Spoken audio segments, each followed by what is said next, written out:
It's on to the play-in for the Mavericks after getting dog-walked by the Grizzlies. We'll break it all down coming up next on the DLLS Mavs postgame show.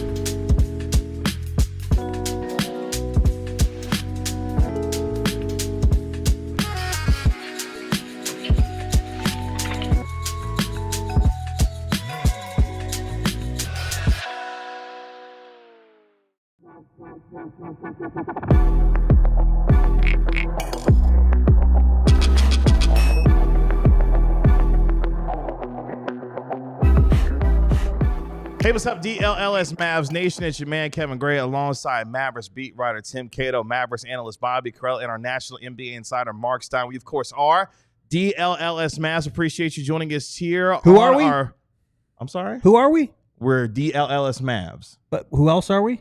We're talking about a team that got dog-walked by 30. We're not your favorite guys covering a basketball team? I don't think the favorite part needs to be talked about today. Wow. I think we're just going to just leave that where it is. We're going to just lean into the emotions of the day. Big three from Steph. No, he did. He just hit one. No, I bet he did. We got a lot to get to on this postgame show. Busy day in the final day of the NBA's regular season. Mavericks lose 132-97 at home in the regular season finale, and it is on to the play-in for your Dallas Mavericks as they will be traveling to Sacramento, California for the play-in game, the 9-10 game on Wednesday evening, gentlemen, in a game where we saw Kai Jones. We will have the two-way counter updated throughout the course of the show as we say goodbye to Kai Jones for this season. But just a bad ending to what has been a disappointing season, understatement of 2025, for this Mavericks team with a loss today to Memphis. I don't know. I want to get up and be like, that was disgusting. The Mavericks, what an awful way to go into the play-in game. And it was often at times, oh my God, how many turnovers led to, just run out dunks, and 18 of them. 18, a lot. It was, Memphis was showboating a little bit. Jay Huff, that's my guy. He had almost 360. Why is Jay Huff your guy? Because he looks like Super John Zesty. Yeah. Also, why wouldn't he? Really he does. be? That's what Super John Zesty looks like. He's a shot blocking, 3-point hitting. Wow. He pulled up in really transition, does, right? looking like he was Karl Anthony I Towns. didn't know Super John He was Zesty balling. plays for the Memphis Grizzlies. He had he had a near 360 dunk. It wasn't quite as cool as it sounded, but also very cool at the same time. I don't know, man. I don't have the energy. It was a bunch of, Memphis's bench players are more used to stepping into, I guess Dallas should be at this point, but Memphis is more equipped to step into starter roles. Neither team played anybody. This game didn't matter. The season is over. There's nothing to discuss in that game unless we're going to talk about Yuki Kawamura's pass. Yes. Other than that, I propose that we move on. Well, no, to broad, big picture topics. There are some things. there are a couple things. Jaden Hardy, There it is. minus 44. You beat me to it. Unbelievable. You don't see a lot of plus minuses like that. Spencer Dinwiddie capping off his season. It was a rough game for him today, but Did Spencer Dinwiddie finish as the team leader in minutes? Please tell me yes. he did by far. Yeah. And Spencer Dinwiddie also led the team in free throw attempts. Spencer Dinwiddie led the team in assists. And Spencer Dinwiddie finished tied for the team lead in steals. It's the guy on the veteran minimum coming into the season. For the season in all those For categories? the season. For the season? For the season. Assists? Assists and free throw attempts. For and, the season? And minutes. And steals. Minutes I knew. Goodness sakes. Coming into the season, we all sat around saying, he'll probably play 40 games, maybe 50, filling in for guys when they're out. No, Spencer Dinwiddie led the team in a lot of very important categories. And it should come as no surprise then that this is a play-in team. This is not the way that the season was supposed to go. This game was extremely not intense. It was very meaningless. Tim, to your point, Grizzlies 15 of 20 on the fast break. The Mavs didn't care, to be honest. And I cannot fault them for not caring. The game did not matter at all. And if anybody would have tried too hard, then they would have risked getting hurt like Brandon Williams did. And that's just, you can't be having that right now. And that's one of the things from this game. Brandon Williams left this game with a left oblique injury, did not return to play in the second half. We will monitor his status. Efforting an update. Efforting. Over the next couple of days with our nationally made starter Mark Stein live in studio. With the loss, the Mavericks, they had already secured a losing season, but finished up at 39-43 on the season, and it's their second losing season in 4 seasons under head coach Jason Kidd. Meanwhile, the Sacramento Kings did go on to win their game at home over the Phoenix Suns. What just happened? The -44 that Jaden Hardy was today Yes. ties the Mavs record. For Single game record? Single game record for plus minus. Is it a trivia question for us to guess the previous holder? It is. I don't Give us know. the season. Yeah, you got to give us the season. We're not looking. We're not looking. Last season, in the last game of the regular season. A year ago? April 14th, 2024. Last season. Someone had a worse plus minus. No, the than what previous. Jaden Oh my Hardy- gosh. minus Was it 41. Jaden? It was. Was it Jaden Hardy? No, that's a great guess. It was Yeah. not Jaden Hardy. It wasn't Omax, was it? It was not Omax. He played. He It played was Dwight Mavs Powell. legend, Theo Pinson. Dwight Powell. Josh Green. Josh Oh. Green? -44. So we saw history today, boys. And guess what? After a Maverick went -44 in the regular Quiet. season finale, the Mavs went on to the finals. Clear your calendars for June, folks. It's going to be a long spring. The Yeah. fact that we had 2 -44s on the final day of the regular season in back-to-back years is kind of insane. But yeah, the Sacramento Kings went on to win over the Phoenix Suns. That means the Dallas Mavericks will head to Sacramento on Wednesday to take on DeMar DeRozan. Who's going? Who else is going? Steph has 18 in the fourth. Oh, you Tim, might be this in the is money, nuts. Bobby. Tim, we were doing a show. What's Norman Powell got? This We're- is the far more important. It's a We're- huge game. Come on. It's a huge It's game. the only game that's really like grabby today that really is Right. This game is really important to me for the next 7 minutes, all right? because Because we're spending the first segment on the show, and then we can move on. We can move on to other stuff after You're that. talking about the Mavs game is important to you. We owe. I mean, Mark, let's just talk about it real quick. Obviously, 39-43 season for the Dallas Mavericks. As I mentioned, second losing season in 4 years under head coach Jason Kidd. Second and 3. Huh? Oh, well, I mean, second in the last 3 years. Yeah, if we're just going through the last 3. But At some point this season, somebody came up with a every 5 games Spencer Dinwiddie goes off theory, but even wilder than that is the just absolute roller coaster nature of these 4 seasons. That just from year 1 of the Kidd era, the Mavs win 50 plus games, go to the conference finals when not a soul expected it. Top 10 defense with basically the same players. What, Tim Cato's claiming he knew it, or you're reacting to something? he's reacting Reacting. to Clippers Warriors right now. Top 10 defense with the same players Carlisle had the year before. Like that, the first season, nobody expected. The fall to 11th in the West and 38-44, and the tank and a $600K fine for Cuban for admitting the tank, or the Mavs admitted the tank and Cuban took that was insane. And then the wild swing back up the roller coaster last year. Finals trip, only the 3rd finals trip in franchise history, beating 350 win teams on the way to the finals as the lower seed, making that finals run. And then what happened this year is the craziest chapter of them all and the most circus-like season of them all, and maybe in franchise history. Like this franchise has been around for more than 40 years. There's never been a season like this one, and I just this is a pattern. Unfortunately, I do not think the pattern will continue next season, Bobby Carella, even as much as you want to speak it into existence. I don't foresee a wildly successful 25-26. I have a proximity bias. Obviously, we all do because we cover this team so closely. But I can't imagine, I can't think, Lakers aside, that any franchise in the NBA has generated this much news, this many unique major news stories. You pretty much just rattled it off, but major midseason trades, every single season.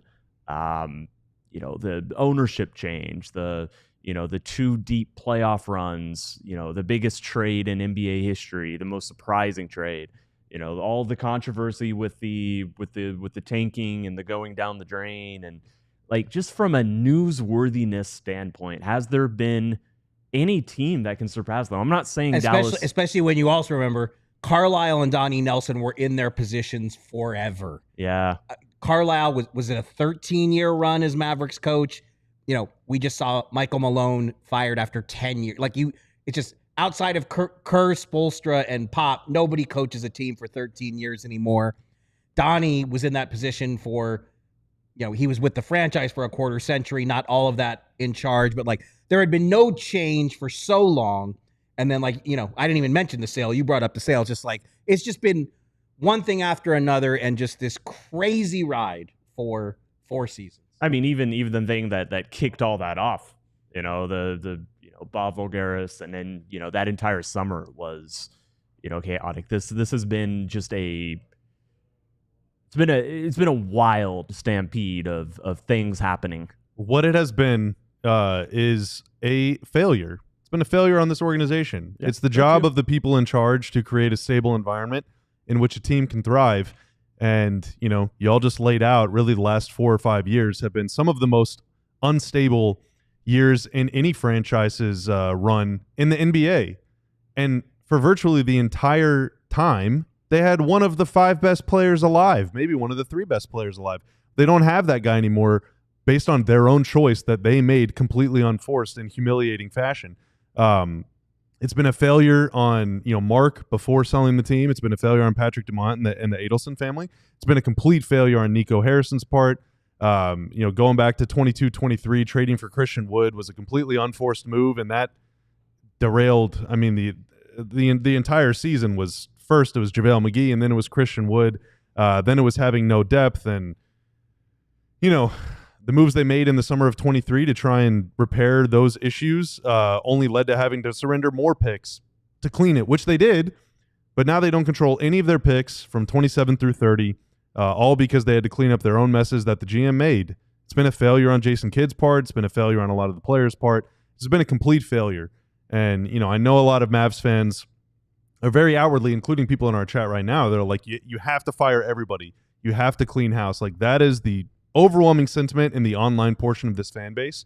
And I sympathize with you and understand that, but, it's one of those things where does changing all of that only create more instability at a time whenever the franchise feels like it's at a crossroads, or do you try and create more stability by hanging on to a lot of unstable people?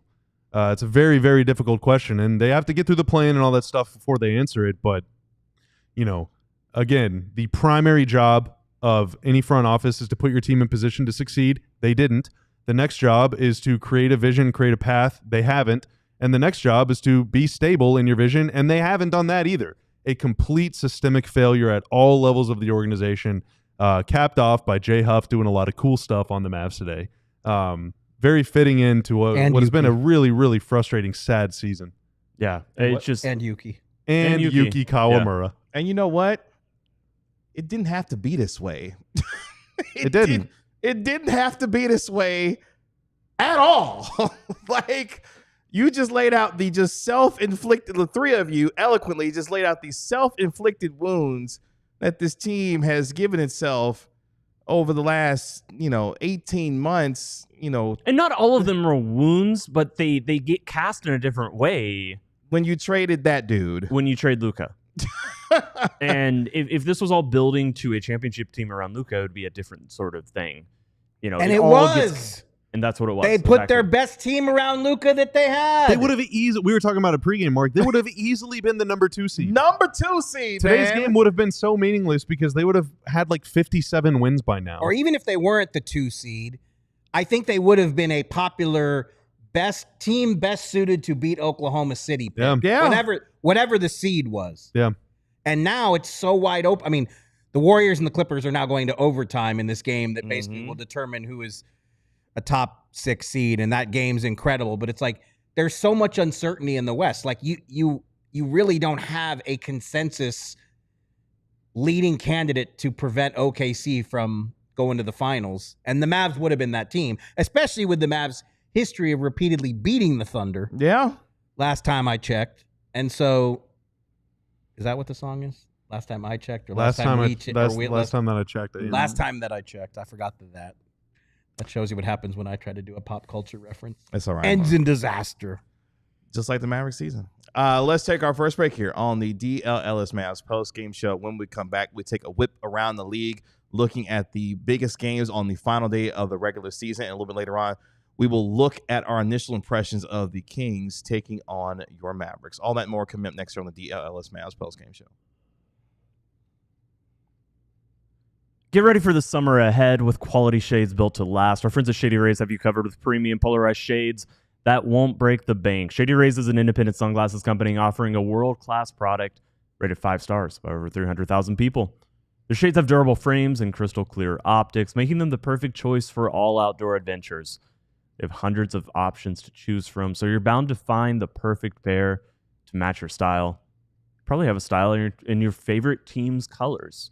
So, what, green and white for the stars? Purple and gold. Purple, no. Oh, wow. Not my favorite team.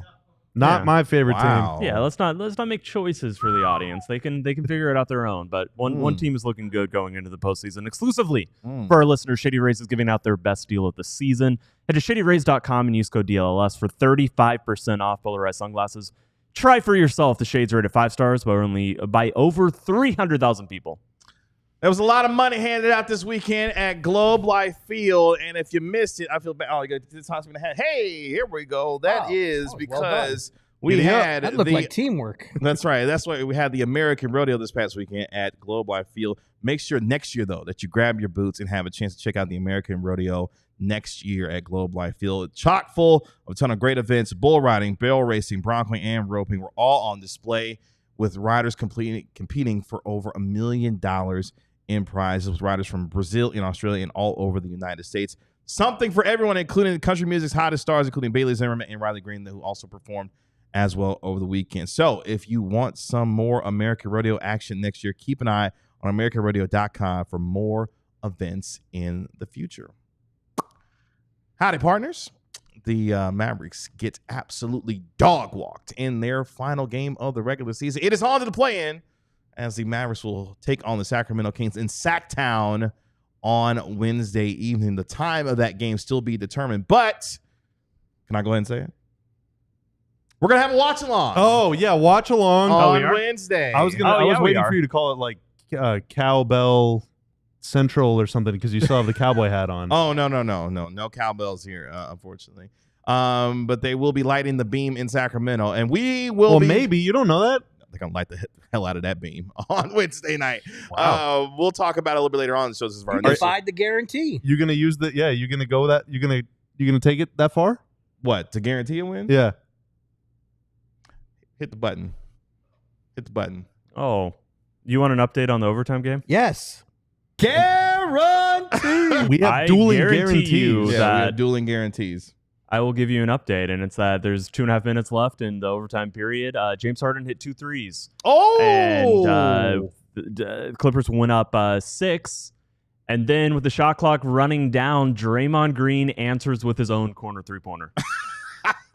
Got 3 on the shot clock, one of those ones he had to take. Zubac was a little late closing out, but at the same time, you're going to give him that. So Clippers up 3 right now? Clippers up 3. Well, how much Clippers time up 3, 2:34 left in the overtime period. Okay. Clippers have the ball. They just took a timeout, but they're coming out of the timeout, looking for an early dagger. I guess it wouldn't be a dagger. It's a little bit too early for that, but man, James Harden showing up. His second 3 was score? Tough. 117-114. Clips? Yes. There you go. Who has the ball? James Harden, guarded by Gary Payton. Don't do Tough too much pressure, Don't top of the key. Don't do too much play-by-play. We might get in trouble. Right. Drives and gets a foul call. All right, no more play-by-play. Once we have the final score on that, we will definitely update you on what is happening in San Francisco. But at the same time, a dramatic day, mostly in the Western Conference side of things. The Eastern Conference side of things had been decided a couple of days ago, with some of the matches being the Pacers taking on the Bucks, and of course the Knicks taking on the Pistons in round 1 of the Eastern Conference playoffs. But at the same time, still things to be decided. As we came into today, the Minnesota Timberwolves had the most wild scenario facing them. They could finish as high as 4th and as low as 8. I believe they went on to beat the Utah Jazz in their game with Anthony Edwards, who was able to play because his 18 technical foul was rescinded, allowing him to play in the game for the Minnesota Timberwolves. So with that being said, gentlemen, with the Golden State Warriors and the Clippers playing the most intriguing game, let's take a look at the Western Conference standings. I mean, so much of it still just depends on this outcome. That's right. There's still a lot to be decided when it comes to the actual standings. But Mark, for you, let me ask you, what was your most intriguing storyline coming into the final day of the regular season? I mean, Warriors finishing 6th and having a first-round series with the Lakers would be ridiculous. Like, we had the Lakers and Warriors play a play-in game once, but to actually see them in a best-of-7 first round. But if the Clippers end up winning this game, Lakers-Minnesota would also be a rather wild first-round series. Luka and Ant reunited, conference finals foes a year ago, and now dueling in the first round. Like, either way for the Lakers, that is a tough first-round assignment. You know, everybody, and I really thought about this over the weekend, like, the tone for this crazy season was actually set by the Wolves. Like, nobody even remembers it now, unless you're a Wolves fan. I guess it did start off with Karl Anthony Towns But getting yeah, traded. The weekend before training camp, That's right. the Wolves trade Karl Anthony Towns after their most successful season in 20 years. And to me, that set the tone for what this season has been like. Luka traded. The whole Jimmy Butler saga. De'Aaron Fox essentially forcing his way out of Sacramento. And then these late season coaching changes, the likes of which we've never seen. 2 teams with a winning record firing their coach with less than 10 games to go when it's never happened before. There actually is an asterisk in this situation. If we have Larry Brown in 1983 secretly negotiated his next job to go back to the college game with Kansas. The Nets did fire him and they had a winning record, but it was actually recorded as a resignation. So that's why it didn't initially come up in the research that I did with Karthika Uthaya Kumar in Toronto, because it went down officially recorded as a resignation, but that was really a firing. So for the first time since 83 in a situation that was essentially for cause, the Nets only fired Larry Brown because he set up another job. So this, I mean, it has been from the weekend before training camp all the way up till now with this Warriors-Clippers game, just nonstop madness, a very irregular regular season in the NBA. And, you know, it'll be nice to have the actual final playoff matchups in the West so we can really be sure what we're talking about. But gonna be a crazy first round in the West. As of this very second right now, pending the outcome of the Warriors and Clippers matchup, the top 6 seeds right now, the Oklahoma City Thunder, the Houston Rockets, the Los Angeles Lakers, the Denver Nuggets in the 4 spot, the Los Angeles Clippers at the 5, and the Minnesota Timberwolves as the 6th team in the top 6, which means you're playing teams as of this second right now. The Golden State Warriors, the Memphis Grizzlies, the Sacramento Kings, and the Dallas Mavericks. So that kind of gives you an idea of how things stand as of this moment, but that could change obviously here in the next couple if the Warriors win, it'll be a Nuggets-Wolves rematch in the 4 or 5. That would be pretty interesting. And then if the Nuggets win, it would be Nuggets likely Thunder, which, I mean, you want to talk about like how the Mavs beat the Thunder so many times by just being big. Like, that's the best big man, you know, one of the best big men of all time going up against that team. That'd be pretty interesting too. And of course, with the Oklahoma City Thunder, their big man tandem in Chet Holmgren and Isaiah Hartenstein having to deal with Nikola Jokic in a Western Conference semifinal. There is a little drama in Tankathon. So with the Mavs losing today and the Kings clutching out a win, Dallas enters into a tie for 12th in the Tankathon order with the Bulls at 39-43. That game that Dallas won in Chicago looms large right now because the Bulls would have finished a little further down. The Mavs right now, according to Tankathon, have a 6.2% chance at a top 4 pick. That's roughly 1 in 16, and a 1.3% chance at the number 1 overall Don't pick. we make you feel better? I have a way to. I was working on this morning, and I have a way to make you feel better. How? So a 1.3% chance to win the number 1 overall pick is pretty bleak. That's not a great. Your odds That's are pretty not. I bleak. know Yeah. where you're going with this. Your odds are not great, especially when you factor in the Mavs' history. But then you think about it. If you only have a 14% chance if you have the worst record in the league. So like if you compare 1.3% to 14%, it's not that insanely terrible. And what were No, the it's odds not, when yeah. Chicago won the lottery to go get Derrick Rose? Oh, I mean, they were low. I don't remember, but they were. Yeah, Do they you were. guys in that think zone. Dallas is going to steal Game 1 against the Thunder in the first round? Oh, wow. Did I not say last week that Mark has said that he beating believes Sacramento and then playing Memphis for a That's shot totally is doable. not. It is. Yeah. I wouldn't. I'm not guaranteeing the second half of that equation, but it is doable. We do have dueling guarantees, though. I want to make that clear. You think they're winning, KG? They you are think they're beating losing. Sacramento. No, home or away, they are beating Now, Sacramento. if the Mavs beat the Kings, and we'll talk about that game here in a little bit, but if the Mavs beat the Kings, that would not change their lottery positioning. So they would stay at 12 if they beat Sacramento and then go on to lose the 8-9 game. They would still be in 12th and retain those odds. So 1 in 16, then 1.3% chance is roughly like 1 in 65-ish, 1 in 70, somewhere in there. So again, I would advise against hope. But 6% chance, I mean, that's not. What would you know, want? that's Tell not- me what you want. What would be your I want? Yes. What would be the ideal scenario I of mean, events from here? The number 1 pick would be incredible. I think I the guess number that- 1 pick would be way more helpful than getting swept by OKC. But if you're gonna, and I would also, I mean, if you're gonna stay at 12 no matter what, if your options are 12 and miss the playoffs or 15 and make the playoffs, Yeah, it doesn't really I matter. guess that was more my. Yeah, I mean, 12th is still better than 15th because I mean.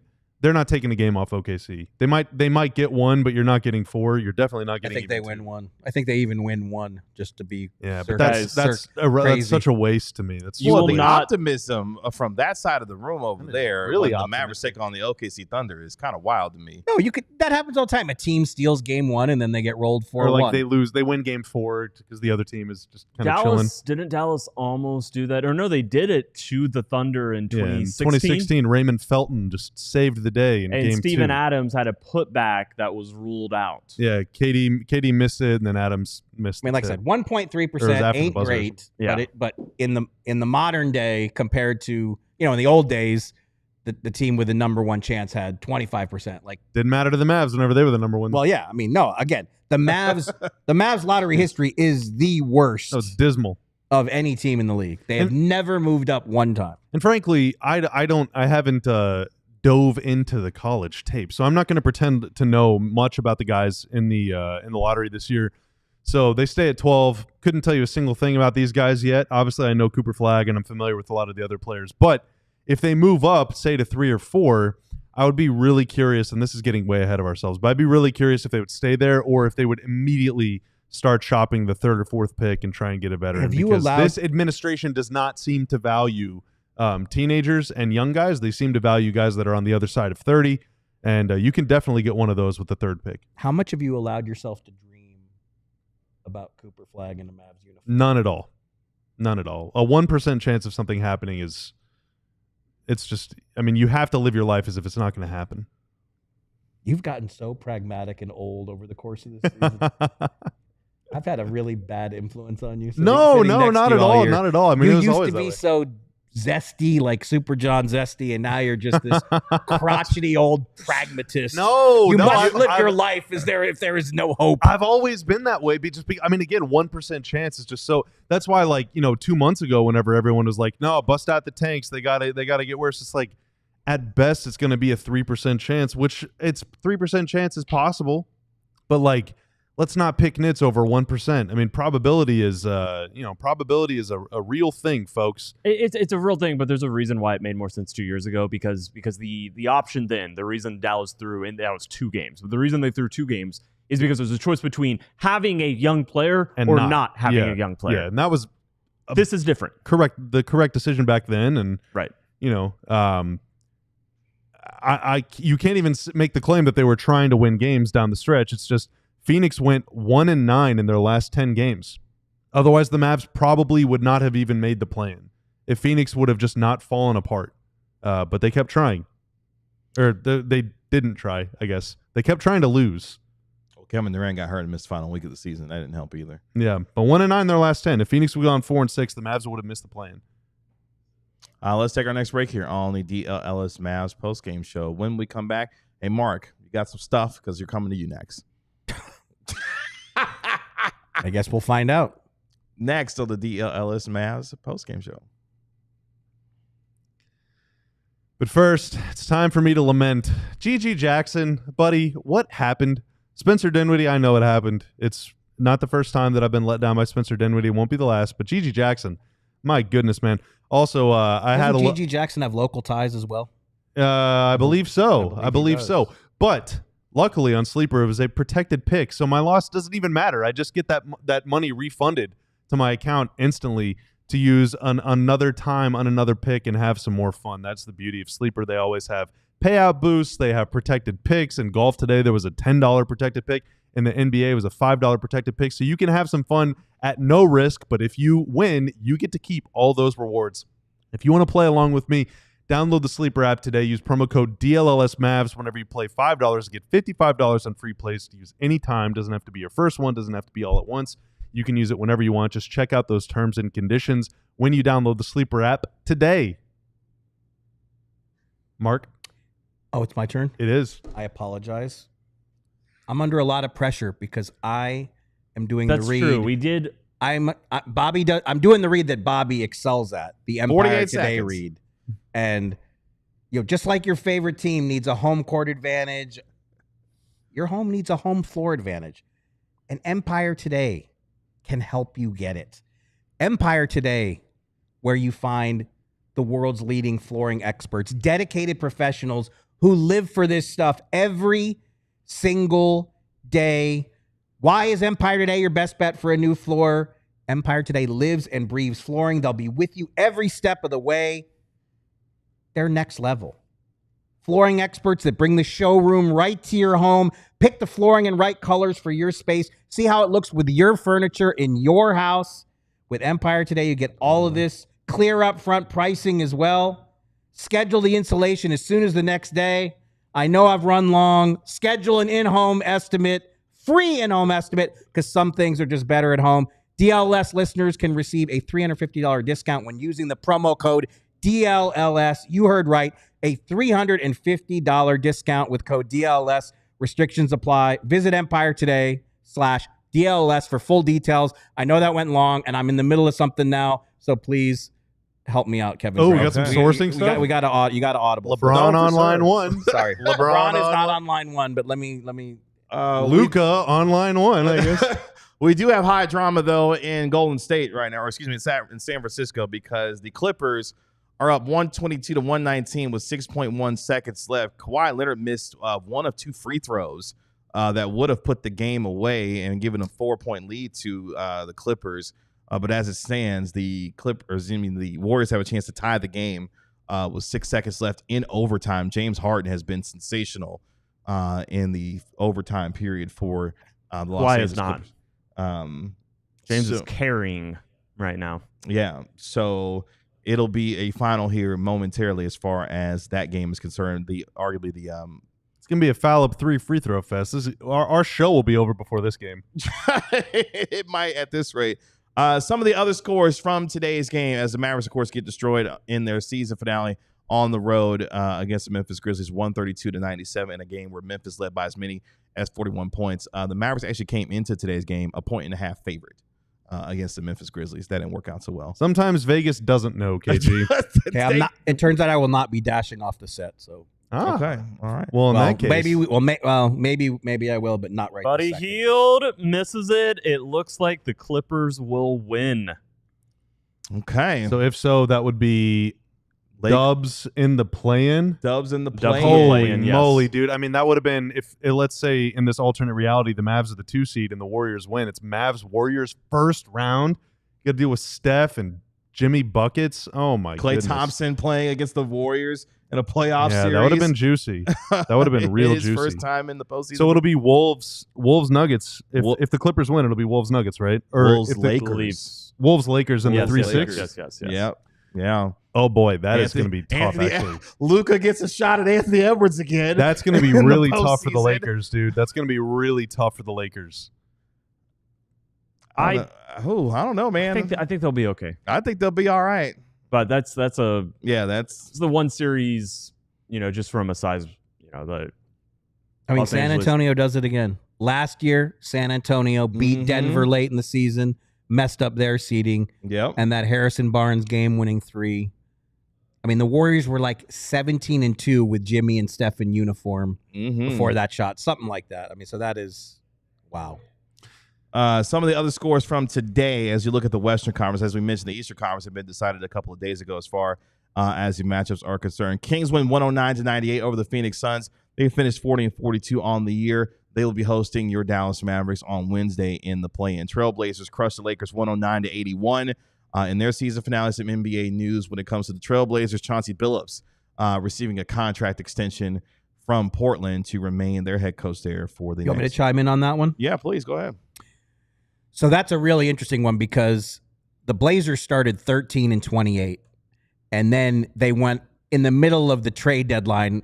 They went on like a 10-1 surge that when nobody in the league was paying attention because all these crazy trades were happening. And on March 10th, I'd started hearing these rumblings that Portland actually wants to keep Chauncey Billups. And the assumption in coaching circles all season long was that the Blazers and Chauncey Billups were likely going to just very politely shake hands and part ways at season end. Chauncey Billups only had a team option for next season. And, we've heard all this talk that Phoenix might make a coaching change, even though it's only year one with Mike Budenholzer. Denver has made a coaching change. Chauncey Billups is a Denver native, so you would assume he would have had interest in the Nuggets job. If Phoenix does end up firing Mike Budenholzer, the Suns we knew would have had interest in Chauncey Billups, and now Chauncey Billups doesn't even make it to the open market. In the span of just since Monday, the Blazers have extended Joe Cronin, their GM. They've extended Chauncey Billups. And, remember, we saw the Blazers play the Mavs like 4 times in less than a month early in the season. They're a completely different team now. Denny Avdia, Tumani Kamara, they had Shaedon Sharp's been playing great. well. Yeah. Those two especially had great seasons. But yeah, Shaedon Sharp, Scoot Henderson finally had some second half flashes. Like they've really had a strong second half. So that's another. Chauncey Billups staying in Portland is another curveball for the coaching carousel. Other scores from today as you look around the association, and it is officially a final in San Francisco as the Los Angeles Clippers get the 124-119 win in overtime over the Golden State Warriors to finish 50-32 on the year. Golden State will finish 48-34 on the year, which means that the Golden State Warriors are in the play-in.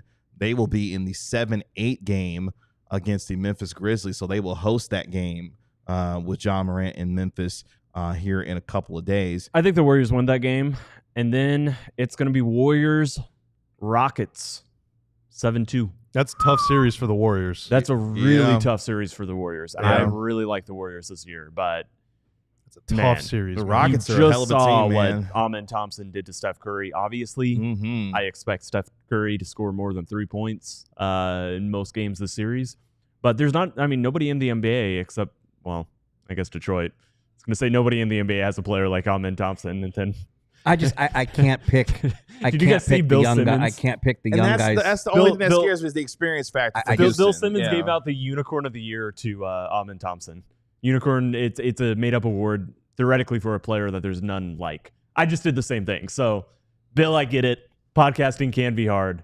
I don't know, man. I think I got Houston in that series. I mean, I would think pick the Warriors in a lot of series. I think I would take Houston in that series. No. I can see that. And series. we're Hey, assuming look, the Warriors Houston beat has Memphis. been an incredible story.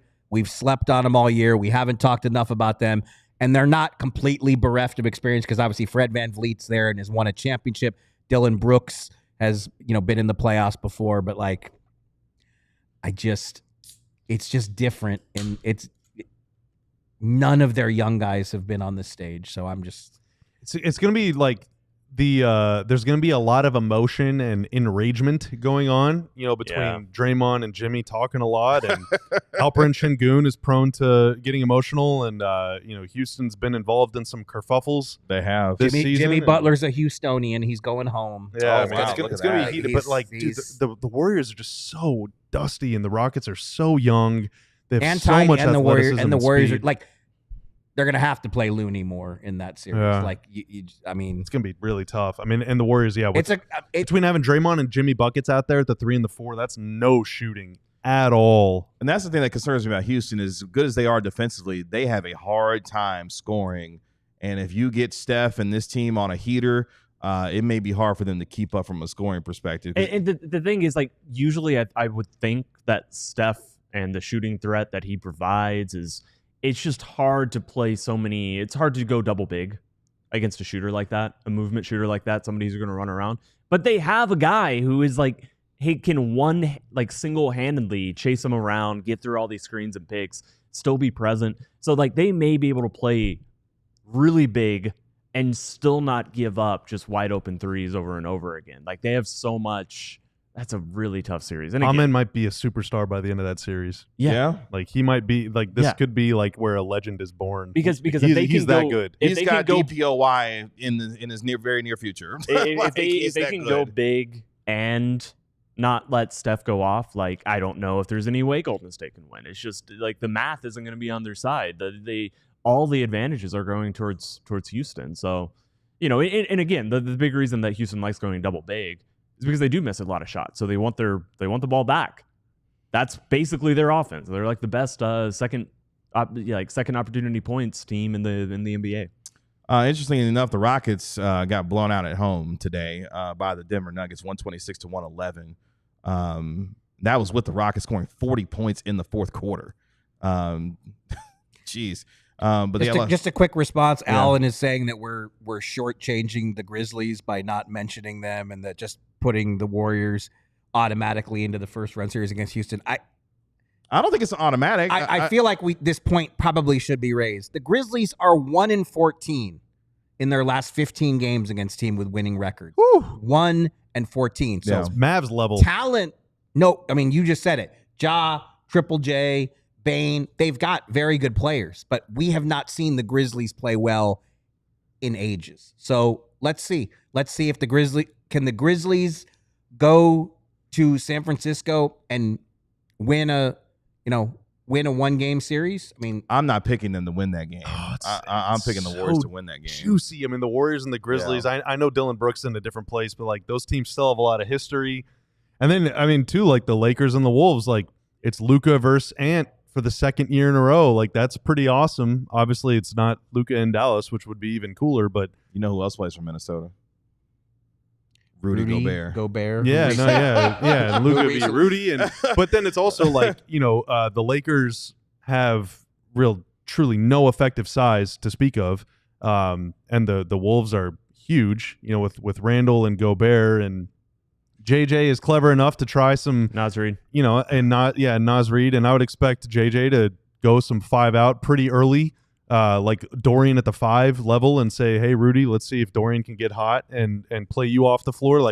JJ is creative and ballsy enough, I think, to try that. I think that's going to be a really fun series. Do we do a watch along for that game one? Depends on what time tip-off is. I like the way... I do and I don't want to do one. I mean, I'm not going to lie to you. I like the way the Lakers defend big men these days. I mean, you saw what they did to Anthony Davis. You saw what they did against... Nikola Jokic and the Denver Nuggets. Rui Hachimura is no slouch. I don't think the danger is that they're going to give up paint touches. It's the offensive rebounding. It's not so purely, many putbacks. Yeah, it's all about the putbacks. It'd be specifically because Minnesota has multiple big men. Like they're going to have the 2 tallest players on the court often.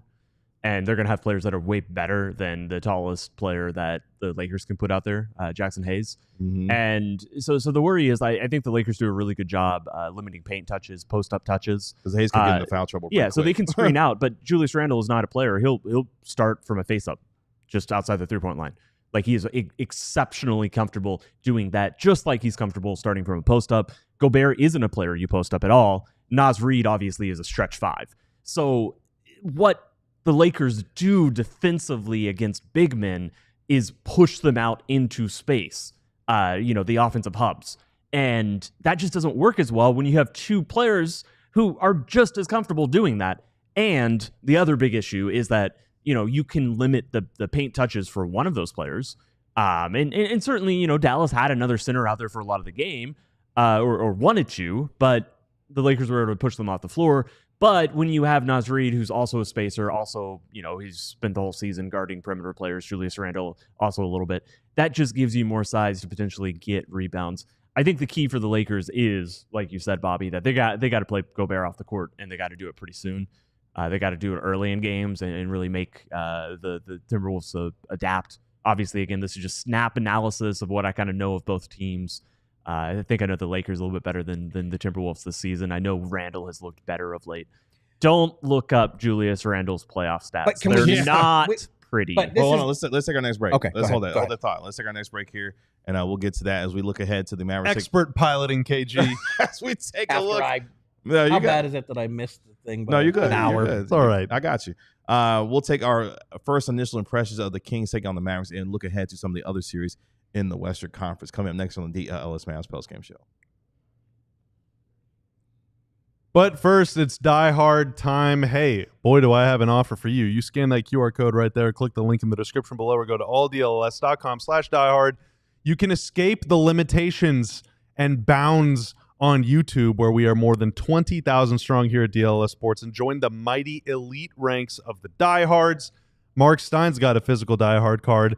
You also get one right whenever you sign up, and you get a free shirt when you sign up. We got almost 40 designs to choose from, maybe even more than 40 now that we've rolled out some new Stars ones as they gear up for what will hopefully be a more optimistic playoff run than the Mavs. We had a bunch of Rangers opening day stuff launched that all looked great as well. Maybe we'll have a Cooper Flag themed Mav shirt here in about a month and a half or so, but you'll just have to stay tuned to find out. Oh, wow. That would be a good shirt. Oh, wow. And you get a discount on any other gear you could possibly want. You also get to join the DLS Discord. You get to read all of Tim Cato's writing, and Jeff Wilson on Rangers, Clarence and Joe on Cowboys, Sam and Sean on Stars, on alldlls.com. And you get a discount on events. We got our first event coming up.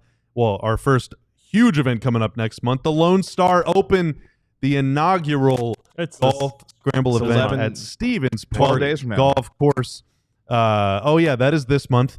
That is in a couple weeks. At Stevens Park Golf Course, a couple minutes away from downtown. Great course, beautiful views. It's going to be awesome. We're all going to be out there. You can play golf with some of your favorite DLS personalities. Owen Newkirk, Craig Ludwig. I believe Sean Shapiro is going to be playing. Jeff Kavanaugh is going to be playing. We got Patrick Creighton. Jeff, John, y'all playing? Yeah, we're both playing. Brad and Jeff Wilson from the Raiders show, they'll be playing. You can sign up to play. They just yelled down confirmations to us. That's right. Yeah, former Cowboy Patrick Creighton. A full studio today. Who else you'll meet. It's going to be a great time. Included in the sign-up fee. You don't have to be dark to sign up, by the way, but you get a discount if you do. But included in that fee is lunch and breakfast and a whole bunch of other stuff. It's going to be great. Hope to see you there. The NBA regular season is now officially closed. It is now time for the NBA playoffs and play-in tournament that begins in earnest on Tuesday, as we now have the official Western Conference standings that we'll get to here in just a second. Mavericks fall today in their season finale, 132-97 to the Memphis Grizzlies in a game where Memphis led by as many as 41 points. Your Mavericks will be taking on the Sacramento Kings on Wednesday in Sacramento. The time of that game still be determined when it comes to the actual time. We will have a watch along though when it comes to the Dallas Mavericks and the Sacramento Kings. Oh, thank God. Did my mic go off whenever we were on the golf scene, or? Oh, okay. Here we go. Oh well. Does that mean I should do more talking? Well, as we get that taken care of, let me get you the top 10 teams in the Western Conference with the official standings now completed. Your number one seed is the Oklahoma City Thunder for the second year in a row. They finished 16 games clear of the Houston Rockets with the 68-14 season. It was 16 in the end? 16 games. So just real quick, if I could just interject. So last season, Boston won the East by 14 games. That's right. That was the largest gap since the 1975-76 season. And now OKC has won the West by 2 more games than Boston won the East last year and matched the gap between Golden State and Phoenix in the 75-76 season. Yeah, Wow. Oklahoma City Wow. with another terrific year. Can I also interject? It's crazy that the Warriors won 73 games and that wasn't the biggest gap because of how good I believe the Rockets were that year. Spurs, right? Was it the Spurs? Didn't the Spurs You're right, win the 67 Rockets- or something? The Rockets years might have been a year or two later. Yeah. Anyway, continue. I mean, the Thunder, like best nightly point margin in league history. They won the West by 16 games, and still everybody doubts them. Like, until they prove it, they haven't proven it. Like, they're going to be dealing with noise and doubt too. Not in round 1, but after that they will. This is also the first time the NBA's had 3 60-win teams in like a decade. It's kind of fun. Yeah, Cavaliers also finished. They had 64 wins. They went 64-18. Boston went 61-21 on the year. As I mentioned, Thunder 68-14. Rockets finished as your number 2 seed. Terrific year for them. They finished 52-30 to get the 2nd seed. The Lakers finished at 50-32. They're the 3 seed. So your top 6 teams: Oklahoma City, Houston, Los Angeles. Denver comes in at the 4 seed. They will have home court advantage in the first round matchup in their series against the Los Angeles Clippers, who finished as the 5 seed. So a Nuggets Clippers first round series is going to be saucy. Kawhi Leonard and the Clippers, by the way, finished the regular season. Check this out, gentlemen, winning their last 8 straight games to get to the 5 seed, to go 9-1 overall in their last 10. They are the 5 seed. Minnesota will be your 6 seed, which means we get Luka Doncic and Anthony Edwards in the first round of the Western Conference playoffs, with the Lakers having home court advantage taking on the Timberwolves. Your play-in teams, the Golden State Warriors and the Memphis Grizzlies, will meet in the 7-8 game in Golden State, and your 9-10 game will be the Sacramento Kings and your Dallas Mavericks, with the Kings hosting the Mavericks on Wednesday in Sacktown, which is where we get to our initial impressions, gentlemen, of the 9-10 game between the Mavericks and the Kings. Tim, I'll start with you. Kings finish up at 40-42 on the year. Mavericks 39-43. Kings swept the season series 3-0. They will be the ones hosting the Mavericks on Wednesday evening. Sacramento's not that good. Dallas can beat this team. We're going to spend a lot more time over the next 2 days previewing this. This is just quick and dirty first impressions, initial ideas. Anthony Davis versus Domantas Sabonis. It's been a talking point. Sabonis won his first 9 games against Davis. It's kind of a fake stat. And the Lakers played all 4 games against the Kings before the trade, and they went 4-0. So the 9-0 matchup record that Sabonis is undefeated playing against Anthony Davis. I know it's a thing. It's also not really representative. I've already kind of looked at the matchup stats. We'll have more about it tomorrow. We can talk about it some more then. But it's the star matchup, and Sabonis is the one player who can theoretically outplay Davis to be the best player on the court. But that is the question for all of this. I thought Bobby had a really good point. I can say it unless you want to take it. I make so many good points, I just forget them. Oh, that's true. So Dallas has one reliable shooter in Klay Thompson. Yes. And their 3-point volume has fallen precipitously since Kyrie Irving's injury. Kyrie was the one player you trusted to get 6, 7, 8, 9 threes per game. Also to create some for others. Klay Thompson is now kind of the one guy that you can trust to get up 6 to 8 threes, and even sometimes that's a bit much to ask because of how much he needs to be set up. But he can't do that. And then you think about what Klay Thompson did in the play-in last time, facing the Sacramento Kings, went 0 of 10. Yeah, he's making 6 threes. I'm setting the over-under at 6 threes on Wednesday night. For Klay Thompson. For who? Klay Thompson. Wow. Over-under is 6. Wow.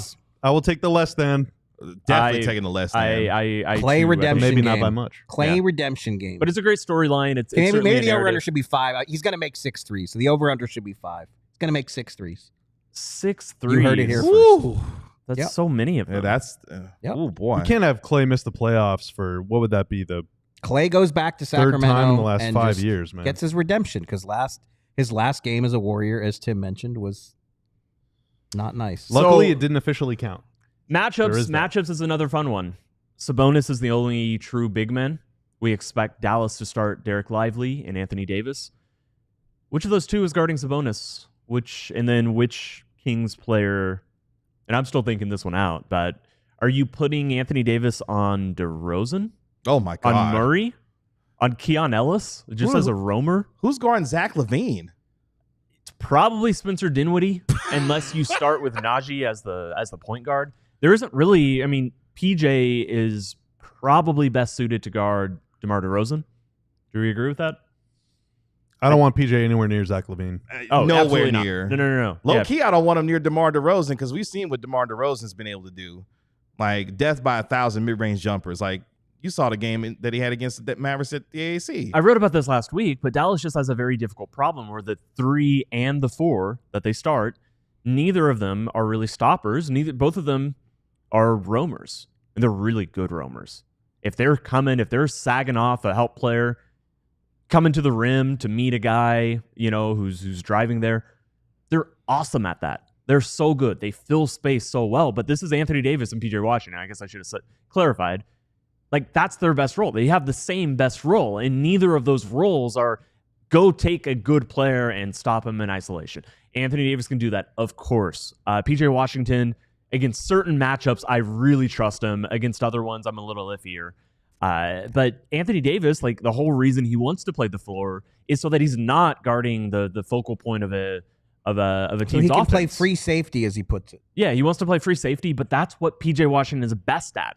And so all of a sudden, you're going to end up probably, I would guess, maybe they won't start this way, but I think at some point Anthony Davis is going to end up guarding Keon Ellis, and he's just going to sag off him and let him shoot.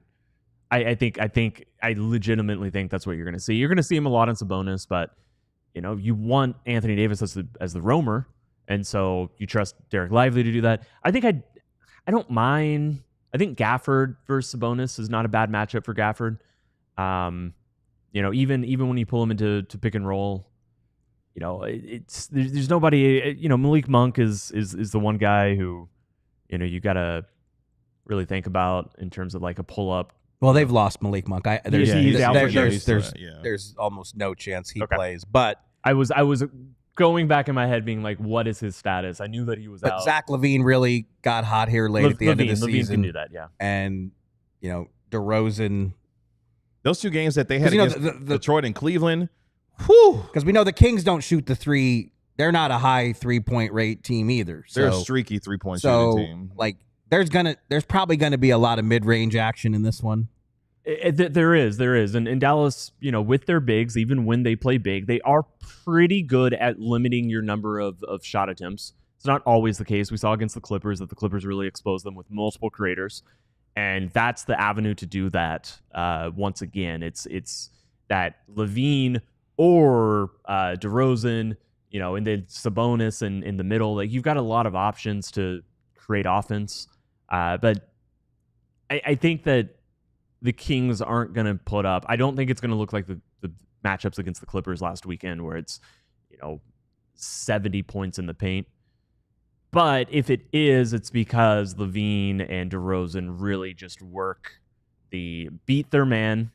Because a lot of times it's just going to be like a Spencer Dinwiddie or Klay Thompson. Beat the man, work it into the mid-range, take a shot they're very comfortable with. But a lot more to think about and cover with the series, which we will be doing in the coming days. Yeah, we got to hit the sleeper leaderboard before we get out of here, KG. Oh, my bad. Here's my performance this week. I did win my last one, so it should actually be 7-9, gaining on Jeff Kavanaugh. Again, if you want to play on Sleeper, and hopefully you're going to do better than Sam Nessler. Hopefully you'll do even better than me. Again, download Sleeper, use code DLLS, play $5, get $55 in free plays whenever you sign up. Someone has got to beat Jeff Wilson. Hopefully we combine and do it, because that man must be put in his place. He can't be running away from us like that. Jeff, start losing. He lost one today. That's a step in the right direction. So did the Mavs. That'll do it for us here on the DLLS Mavs post-game show. We sincerely appreciate all of you joining us here on our program. We will have our regular show tomorrow at 12 p.m. right here on DLLS Sports as we begin to preview your Dallas Mavericks visiting the Sacramento Kings in the 9-10 play-in game on Wednesday. We appreciate our guy Tanner making us look good and sound good as always. Thank you, sir. That is our national NBA insider, Mark Stein. You can always dial up the Stein line at the Stein line. That is our Mavericks analyst, Bobby Carella. That is our Mavericks beat writer, Tim Cato. I'm your host, Kevin Gray. We are DLLS Mavs. We will talk to you tomorrow at 12 p.m. right here on DLLS Sports. Y'all be good. We'll talk to you tomorrow. Peace. We all silly like the mayor.